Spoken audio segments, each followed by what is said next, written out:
You're listening to the Transform Your Nutrition podcast with your hosts, Rebecca Heald and Jeff Ash. Our purpose is to help individuals and families transform their relationships with food and develop healthy bodies, minds, and attitudes, all without restriction, guilt, or shame. All right, well, welcome back for another episode of the Transform Your Nutrition podcast. How are you today? I'm okay, and I'm now in my fourth decade. Oh, yes. Congratulations. Welcome to the Thank club. you.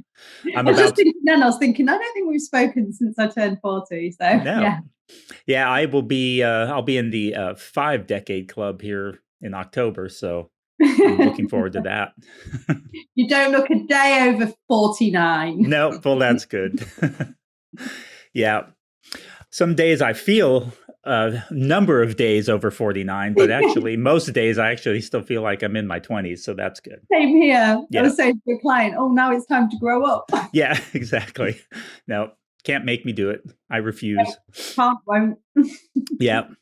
Well, we had an interesting topic that we decided to discuss today, and it was inspired by a particular post by a registered dietitian who's a certified eating disorder dietitian by the name of Marci Evans. And so I'll put a link to her social media stuff, and hopefully maybe someday we'll get her on the podcast here because she's got a wealth of knowledge in the area that Rebecca and I talk about a lot, this non-diet stuff. But she wrote this really cool short post, and we'll put a link to that in the show notes also.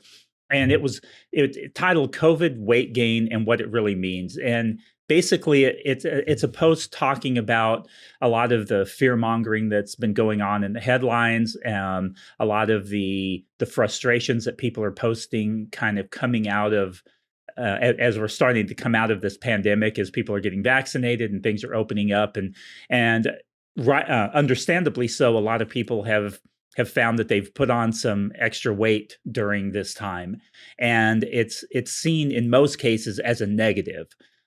So, everybody's sort of talking about it like it's like everybody's experiencing it. It's common, but at the same time, most of those conversations are focused on the negative aspects of it. Oh, I need to get the COVID-15 off, or whatever it is that the terminology that's going around. And usually it's somewhat lighthearted for most people, but I think deep down there's a lot more angst and uncomfortableness with the way that people are feeling about that. Have you seen that yourself? Yeah, and I think whilst you say people, and I was just speaking to a potential new client about this morning as well, because whilst it's people are going, I've got a sense of humour about it, and I'll just poke fun of myself. I've delved into this with a few of my clients, and that's their way of kind of masking over how they are really feeling about things, because they are feeling the pressure, they are feeling judged.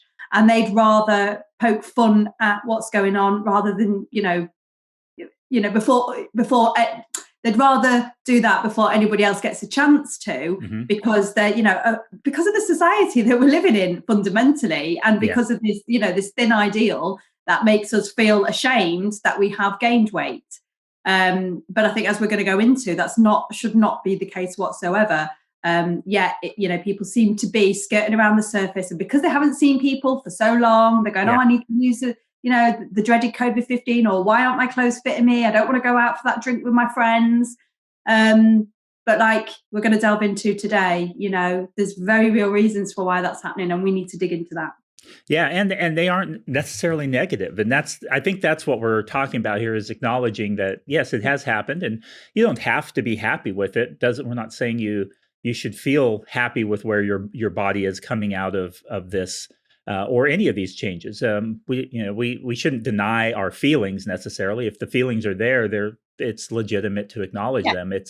But I think that sometimes it's just a matter of perspective and understanding, and just shifting the way that we're thinking about it, so that it's not so negative, and that we're looking at positive aspects and kind of the positives going forward from here, and what can be done, and those kinds of things. One of the statements that she makes in this post is, when we encapsulate and communicate our experience in pounds lost or gained, we lose the depth and complexity of what those weight changes are actually about. I really like that. I love it. Go on, sorry. Oh yeah, no, we just often, that's kind of how we think of things in our experiences is in terms of weight gain or weight loss. Yeah, and I was just saying to you just before we started about how I've just had a session just this morning with a client who, she's doing so well in terms of her, behavior change, and this has resulted in her losing quite a lot of weight. And she was really excited about this last week, and she was talking about how she was proud that she'd lost this weight, and then she went into kind of self-sabotage mode almost immediately afterwards. And I spoke to her about how this is still, although we've been working together for a long time, and she's a different person, which is just incredible to see. She was just saying this morning about how she can't believe how much energy she's got to play football in the garden with her 2-year-old son, which she never thought would happen this time last year. Yeah. But anyway, I said to her about how kind of this self-sabotage that came in would have been because of the deep-rooted diet mentality and the focus on the weight. But I said to her, just remember, I said, it is great that you've lost that weight, but that weight isn't anything, that's not a behavior. That's not, it's everything that's took you there.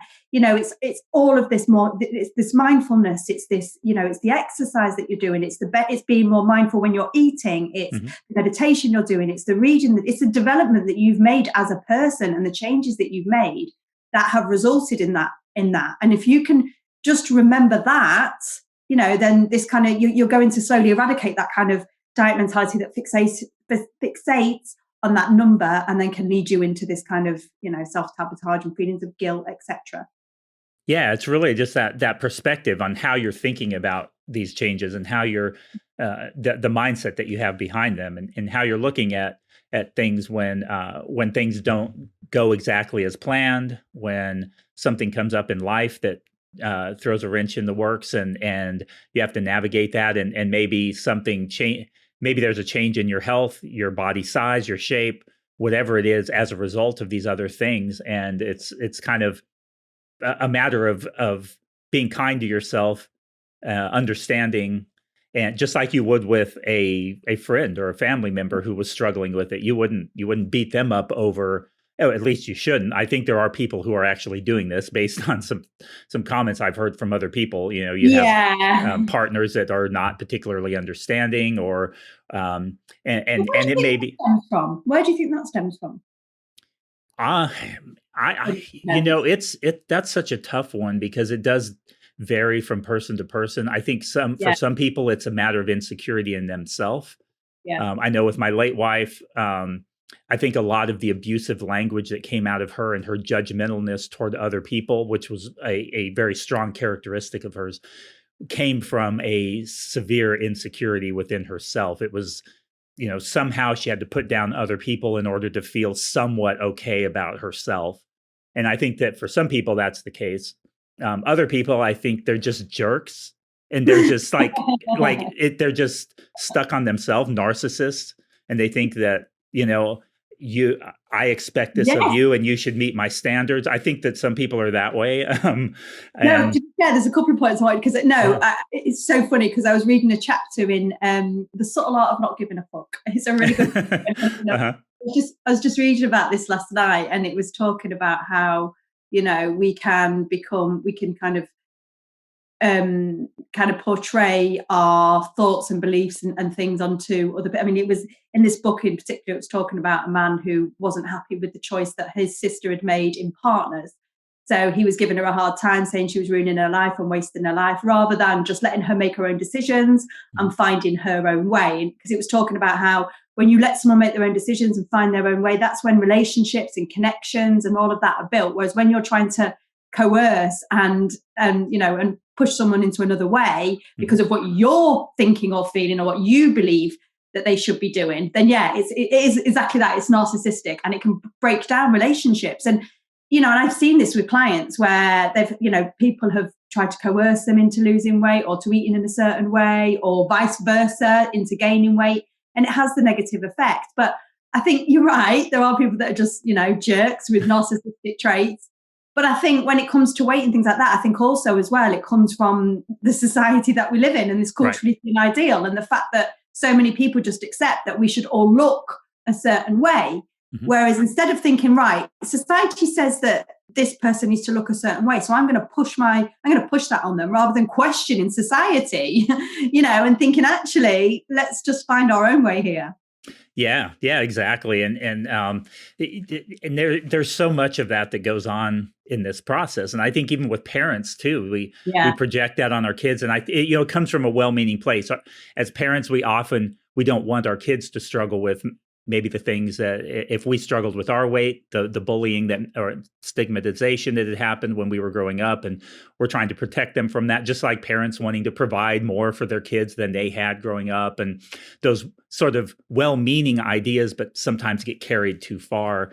And then we start interfering in that process. We start to do exactly the opposite of what we're trying to accomplish there. And so I think there's a number of different ways that those things come into play. Yeah, definitely. So sorry, it was a bit of a very broad question, I think. But no, it's a great question. I think it's important to answer that, especially with ourselves. Why is it that we're making these comments toward ourselves? Why is it that we're making these comments toward other people? Whether if you're a spouse and you make comments to your partner, and they're not even negative comments. Maybe you're just saying, "Hey, let's see if we can get that extra weight off," and you don't think of it in that way. You're not doing it to put them down. You're thinking, "Hey, I'm trying to help them. I'm trying to motivate them," and often it has the exact opposite effect, because we're drawing attention to something from a negative perspective instead of a positive perspective. Yeah, and likewise as well, it's important if someone has things that they want to work on, or they're trying to change their behavior or their relationship with food. It's about supporting that, isn't it? But when it's coming from that person, and it's not coming from something that you're expecting from that person. Yeah. Well, I think one thing that kind of highlights what we were just talking about is another statement from this particular article that really stood out to me. And I shared this in another group, and somebody else highlighted the same one. It really did stand out. It says, because our culture almost always frames weight gain as a bad thing, it's important to appreciate all of the amazing and vital ways our bodies fight to protect us. And yes, that includes weight gain during times of intense stress. And so I thought that was another really important point from this, is that, it's so true. Our society and our culture, weight gain, unless it's because you've built muscle, weight gain is almost without exception viewed as a negative thing. And that's unfortunate, because it's a protective mechanism in our body. It's something it's a cycle that our body goes through at different times, whether it's when when women give birth, that weight gain is normal, but it's always seen as this negative, like, I got to get this off as quick as I can, kind of a thing, and those kinds of things. Or going through this pandemic, the fact that we even have these statements like COVID-15, or in the context of kids going off to college, that freshman 15, which is often mentioned, and as if this is a bad thing that you've put on 10 or 15 pounds over where you were as a 17-year-old kid. That's a really important point to make, actually, because now this is a bit personal, but that's exactly why my issue with food started. That's where that was the root of my eating disorder, was that what you call the freshman 15. It was when I went to university and I gained a few pounds, and few people, my mother included, made comment on how I'd gained some weight, and so that triggered me to want to lose weight, and then that ended in, I've been honest about that, that spiraled out of control, and and then I struggled with with an eating disorder for many years. So, and that's nobody's fault at all, but I think it does just highlight exactly how how toxic, I suppose, diet culture can be, and this expectation, or this belief, like you say, that weight gain is something that is bad in society, and is something that we should always be ashamed of. And like you said, it's just not. And gaining weight is sometimes evolutionary advantageous to us, because it's when we are, and you've got to think as well that when it's evolutionary for us when we got stressed, or when we didn't know what was coming up. And usually what tended to happen is when we were overly stressed, as cavemen, let's say, this usually meant that food was going to be scarce. So we needed to keep some fat stores. We needed to have weight in order to survive and get through what was probably going to be, a starvation period. So this is what happens when we go through periods of stress now. Our bodies want to keep us safe. Our body wants to stop us from, potentially dying, Right. when you strip it back, it really is that primitive, isn't it, Jeff? Mm-hmm. Yeah, it really is. And it's good that stuff happens. It's good that our body has this amazing capability of taking in when we have extra energy available, it's able to take that in and store it for later in case we need it later. Yeah. And we always see that kind of as a negative, and that's unfortunate because it's how our bodies are beautifully made, and to look at it from that perspective, that perspective that it's a negative is a problem.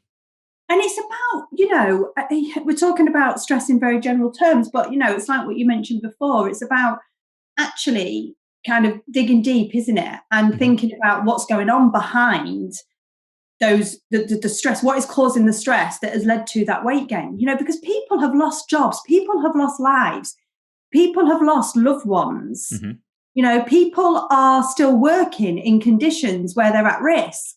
And they may have underlying conditions themselves, which mean, so the stress is still there. This is what's underlying it all. Yet we're skirting around on the surface, worrying because, we can't squeeze into our jeans. Yeah. Yeah. And there's a lot of things that happen through this process of like the pandemic in particular. We had many of us went from maybe going to the gym 3 to 5 days a week. And we were eating in a certain way, which was relatively healthy. Just we had that managed. We were maybe maintaining our weight very well. And then changes happened to where now we couldn't go to the gym anymore. And so now the energy expenditure from day to day may have decreased some because we hadn't made that shift overnight. We can't make these shifts overnight, but literally this pandemic changed things. One day people were going to parties and going to the gym and doing this and that. And the next day it was like, nope, it's all cut off. And so making that transition did not happen instantly for most people. And so now we're going from lower energy expenditure, eating the same way, relatively healthy. And now we're seeing your weight creep up naturally. I mean, that's what's going to happen when you have that energy balance shift. And then at one point, we weren't even allowed to leave the house, apart from we were allowed to leave the house for one, to exercise once a day. And, just try and kind of whilst we were all coping, most of us were coping. Most of us, on the surface seem to have been getting through. But just imagine what's going on underneath the surface subconsciously when all of a sudden all your freedom has been taken away. Yeah. You're not even allowed to, you've been told that we need to stay fit and be active and regularly exercise. And then all of a sudden you're only allowed to go for a walk once a day, and it's only allowed to be so far, and it's only allowed to be for so long. And you're not allowed to go with anybody else. And, and it's like, whoa, hold on a minute here. It's like, just imagine what's going on and how much we were processing without even really realizing, because we were just getting by day to day. We were just surviving. Yeah, absolutely. And then you think about everyone who already had an issue. Different people have differing levels of issues with emotional eating as one example. And now maybe they had worked to a place where they had that pretty well managed, and they were able to navigate that for the most part. And in concert with their exercise and their physical activity, they had built this nice way of navigating life, basically navigating culture. And then suddenly, again, that energy expenditure, the exercise, the physical activity was taken away. But now the increased emotional impact and the isolation, that pushed a lot of people through kind of over back into that emotional eating to a degree, at least, and making that even more challenging. And so it's completely understandable that you would see some kind of a weight increase in a lot of people. And let's not also forget the other end of the spectrum. People that were either, triggered or were already suffering with an eating disorder. Exactly. To suddenly be told that there are certain foods that aren't available. You can only go to the shop for, and and all of that stuff, all of that that impact that has had on people and their mental health as well, and people that have have probably lost a significant amount of weight because their eating disorder has been triggered or has not been dealt with because they haven't been able to get the support that they need as well throughout all of this. And then, like you say, you're also you're being told what you can eat. Almost. I mean, obviously, things have changed now. We've got a lot more freedom and flexibility with that. But at one point, we couldn't go to the shops. We couldn't get home delivery. We were having to eat whatever we could lay our hands on, or rely on people to create parcels and things for us, food parcels and stuff like that. For somebody with an eating disorder, that would have been really difficult to navigate. Really. Yeah, because those are some of those key characteristics of eating disorders and disordered eating. And a lot of people are navigating life hanging on by a thread. And I think both of us can attest to the fact, we've had conversations at different times based on what's going on in life, whether it's relationship issues or whether it's health issues or kid issues, whatever it is, job situations, all those different things that come up in life. And we're, literally at times we're hanging on by a thread. And then now you have this massive shift in how things are working in society, whether it's what you can buy at the store, how often you can go out, all those different things, job losses, changes in jobs, now you're suddenly working at home and trying to educate your kids at school at the same time. And it used to be you dropped them off at school, went to your office, that kind of thing. So all of these shifts, it's the fact that somebody only put on 15 pounds over the last year, to me, is like a huge win. And in fact, I had a client recently who that was why they came to me, was that they had put on this weight and they were uncomfortable with it, and they were just wanting some help getting that off. And a lot of it has been working through, you did a fantastic job of only 15 pounds. That's fantastic. And that's coming from me. So I'm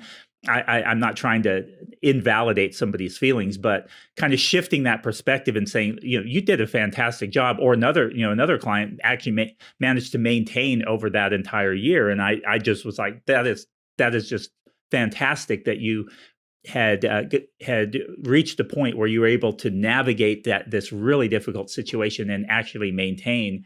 And so they're like, when I start to think about it, that really is a different way, a different perspective in looking at it. Yes, about thinking about all of the changes that have been made and how, again, I was having that conversation with my client this morning about her resilience, and how much how easier it is now for her to bounce back. And because life will change, life always is going to change. And if this year has taught us anything, it's that, which is again why, and this is the other thing about weight, our weight is not supposed to stay the same all the time. Stressful occasions happen, celebrations happen, and so our weight is supposed to naturally fluctuate. Why we think we've got to, with healthy people with a healthy relationship with food in their bodies, they will probably always fluctuate within a range. Yeah. But I think it's just even so even when you have got a healthy relationship, your weight will fluctuate. My weight fluctuates within quite a large range. I would say it probably fluctuates within a 7 to 8 kilo range, depending on what's going on. But I know this, and it's about just accepting that and thinking.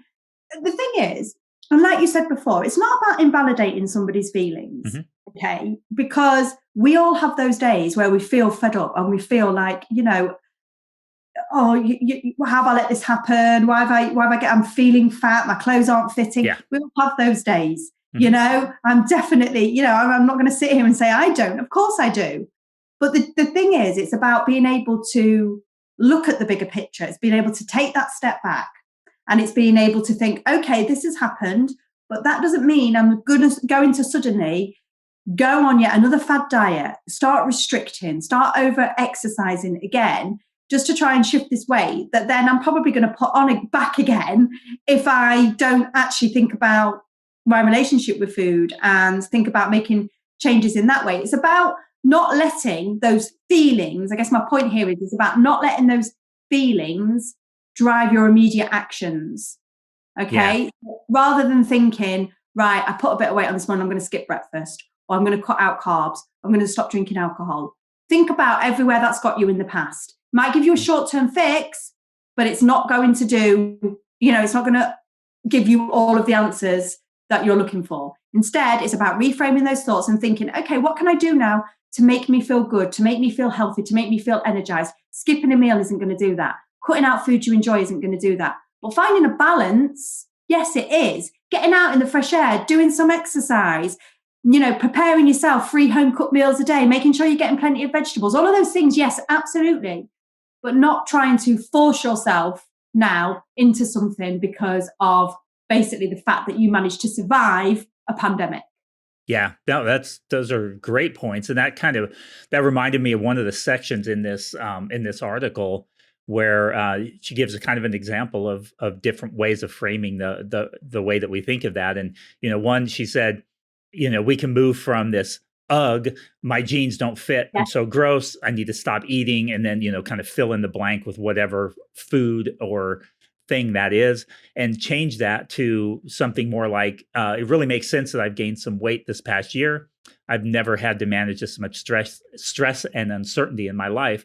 And I'm trying to renegotiate how to take care of myself. It's been really hard. So it's not that you're invalidating that you're saying, oh, well, I shouldn't feel this way, but it's shifting what it is that you're saying to yourself about the fact that you don't fit in your jeans like you wanted to. Yeah, exactly that. And I know we do a lot of work with our clients. I mean, I was in the chat from my group yesterday. Mm-hmm. In fact, I had the conversation with 2 of them yesterday about this, because one of them was saying, I'm not feeling comfortable, and the sun's coming out and all this kind of stuff. And it was like, and she did reframe it. She was like, I know that I don't want to live my life like I have for the last 30 years, and I'm going to get my hair cut today. That's going to make me feel good. But then another lady, she said that, I can't remember exactly what she said in the group, but she'd gone out for a meal with her husband, and some photos had been taken, and she didn't like the photos. They made her feel really, she was like, I just, I looked awful. And for a minute, I almost let it ruin this special time that I was having with my husband. Mm-hmm. She said, and I just reframed it. I just, and it was a bad angle. The photo was a bad angle. I was there, I was enjoying some food and, beating myself. And she said she focused on the things that she did like about herself, mm-hmm. and reframed it that way rather than, the point here again is, it's not that you're never going to experience, and this is what I'm trying to, this is what we're working on in my group. And, no one's going to be able to change the way that you feel.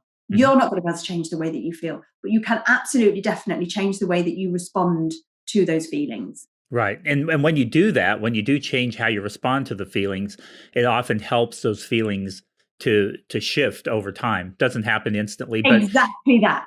And it happens when we think of them ourselves, but it also happens in other areas. It can happen in how we feel about food, how we feel about exercise, how we feel about our spouse. I mean, it's some of the things that people go through when they're going through marriage counseling and those kinds of things is shifting those thoughts. It's like you feel like you've fallen out of love today, but you can get that back, instead of just saying, okay, well, we've fallen out of love and we're done. You can put certain things and change the way you're thinking and put different actions in place that can help shift the way that to bring it back to where it was when you were back originally in that relationship early on. And those are the kinds of things like you're basically you reignite those feelings. Yeah, no, it's true. Yeah, absolutely. Yeah. I'm following on LinkedIn actually that work on this with couples, and mm-hmm. yeah, absolutely. Because the thing is, you can't change the triggers. You can't change, those triggers. Oh, the spark. Yeah, you're always going to have triggers. Mm-hmm. And some of those triggers might be deep rooted. Like for a lot of my clients, some of their triggers are rooted, to what's gone on in childhood, what's mm-hmm. gone on at school, and things like that. And you can't change them. Right. And like I had this conversation with one of my clients last week who did identify. She lost her dad. I mean, she's someone that's been struggling with her eating since she was 8 years old, and she said, mm-hmm. I realised, one of my, and for so long she'd be like. I don't know what's going on. I can't control what's going on. I just don't understand it. And then all of a sudden she's had this light bulb moment. She's recognised one of her triggers, and it was to do with her dad dying. And I said, look, this isn't, it's fantastic I'm so pleased you've identified that trigger, because this is what we've been trying to do. I said, but this isn't the place to then start digging that up and trying to, because she said, I don't feel like I need to. It was something that was happened, but it's just interesting how now I can see how that's affected my behaviours. So, we can't change those triggers very often. We can't stop them from coming up. We can't stop those feelings from arising, right, because it's something that's happened or been experienced years and years and years ago. But what we can do, like I said, is change our behaviour that then leads to the reward, which then enhances, because you need to identify the trigger. And then it's, you need to then, there's a really great tip actually that I think it was Mel Robbins was talking about. And she talks about doing that. She says, have a 5-second pause. So when you identify the trigger, 5, 4, 3, 2, 1, change the behavior. Yeah. And then it will change the reward. Because what happens is we have a trigger, a behavior, and a reward. And with emotional eating, it tends to be there's a trigger there, there's a behavior where you eat, and then there's this reward, but then it backfires. Right. Yeah. So it's about thinking, okay, how am I going to change that? And so that the reward is actually, something that's more supportive and beneficial to where you want to go, rather than it being something that then, because very often, those coping mechanisms are there to help get us through, but they're very primitive sometimes, aren't they? Yeah, it's that when we can take control of the thoughts and the behaviors, we're back in charge. Yeah, absolutely. That makes so much sense, and that's probably a good place to kind of wrap up our talk for today. And hopefully, those of you who have been listening have found this helpful, and hopefully you'll find some inspiration here to show yourself and others around you that are maybe struggling with this a bit more kindness, compassion, understanding, and maybe a shift in perspective and mindset if necessary. We'll make sure to include a link to this post. There's a few bullet points in it that you might find helpful also, that just kind of again emphasize this and sort of bring this new perspective on this whole idea of weight gain during COVID being such a negative thing. And we can really apply this and broaden it to anything, not just the COVID situation. It could be if you're going through a divorce, or if you're going through a job change, if you're going through a mental health crisis, for whatever reason that may be, financial situation, all of these different things. It really helps to navigate those things, whether it's food related or not, if we shift that perspective and really start to look at it from a different angle than what society and culture tells us. Because our society and our culture is one of the absolute worst places to get advice and to set our standards for ourselves and for other people. Would you agree with that? Yeah, and I love what you've said there, and about how it applies to other areas of life, because I have to tell you something that, the work that I've done on myself, the work that I do with my clients, has massively helped me in terms of navigating my own divorce, and in terms of recognizing those triggers and responding to, all of that, so it literally does translate into such other areas. So, and I always say this to clients, when you do this work, you will find that other areas of your life become so much easier, because you become so much more aware of yourself. Yeah. It's amazing how helping other people and counseling other people, it's often very therapeutic for us as well. I think both of us have learned tremendous amounts just from conversations we've had from our clients and because of the approach we take. Yeah. Because we are not whilst we've got a wealth of experience and knowledge, we are not ever the expert on our client. They are. Exactly. That's a great point. Yeah. Yeah. I think if we ever went in with a fixed mindset with clients, like you've got to do it this way, or you've got to do it that way, or you've got to count this amount of calories, or you've got to stick to your plan, we wouldn't be learning as practitioners, would we? No, not at all. So, all right. Well, we will wrap up today with this discussion. And thanks again for listening, everyone. We hope you all have a wonderful day and look forward to another exciting conversation here shortly.